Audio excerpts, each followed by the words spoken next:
Hello guys, good morning. Pupunta ako ngayon dun sa pinsan ko para pick upin yung freezer na binili ko sa kanya. Second hand siya pero maganda pa yung quality at binigay lang sa akin ng murang-mura. Tara! Dumaan muna ako sa ATM machine para mag-withdraw sa ipambabayad ko sa freezer na bibilin ko sa aking pinsan. Ito yung top down na inarkila ko para pick upin yung freezer. Nandito na tayo ngayon kila Uncle. Ito yung freezer na mura. Nabibilhin ko para makapagtinda kami ng mga frozen goods. Buti na lang nagkasya siya sa top down na inarkila ko. Ayan na nga, papunta na kami sa bahay para ma-set up na namin kung saan namin ilalagay yung chiller. After nito ay pupunta na kami kila Joms. Nagmotor kami ng kapatid ko papuntang Nabwa para daanan muna si Joms. Pagkalipas ng 35 minutes nakarating na nga kami ng Nabwa at dinaanan namin si Joms. Nagmotor na lang kami papuntang Iriga para puntahan yung sasakyan niya. Para makumpuni ng kapatid ko at ma-check kung ano ba talaga yung naging sira. Habang nagbibiyahe kami, pansin ko yung ganda nitong Mount Iriga papuntang location kung saan nandun yung sasakyan ni Joms. Ilang minuto na lang po mapupuntahan na namin yung location kung saan nakaparada yung sasakyan ni Joms. Malapit lang po ito dun sa pinagbuburulan ng bayaw ni Joms.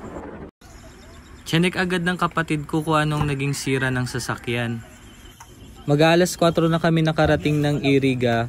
Inisip ko na baka abutin kami ng dilim at ma-check lang ng kapatid ko yung sasakyan. Kaya baka bukas na ipagpatuloy yung pag-aayos ng sasakyan. Mabuti na lang at may bukas pang talyer na pinagbilhan namin doon sa kailangan sa sasakyan.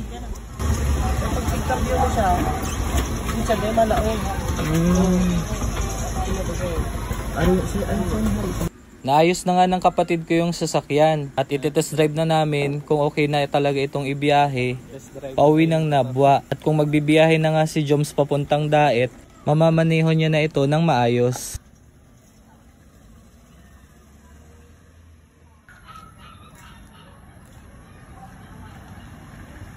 Okay na naman, naremedyohan na naman siya.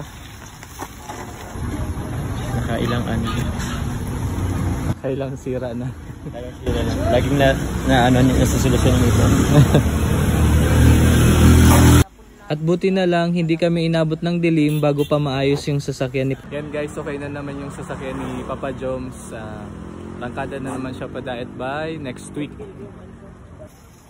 Kwento ni Papa Joms, bumili lang daw sila sa malapit na convenience store. Tapos nang ipapark na nila yung sasakyan, ay bigla na lang hindi gumana yung shifting gear. Dito po nakaparada si Joms kung saan malapit yung pinagbuburulan ng bayaw niya.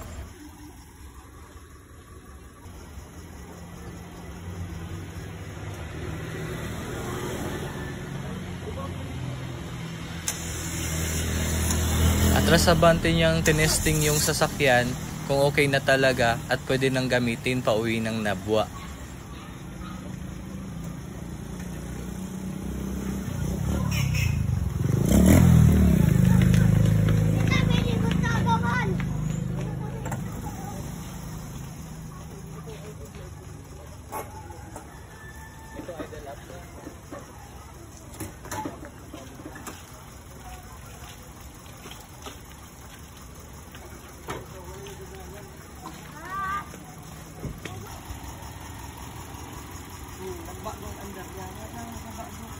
Pinasabay na lang ako ni Papa Joms sa sasakyan dahil uuwi lang din siya ng Naga. At natapos ang araw, gabi na kaming nakauwi ng Naga.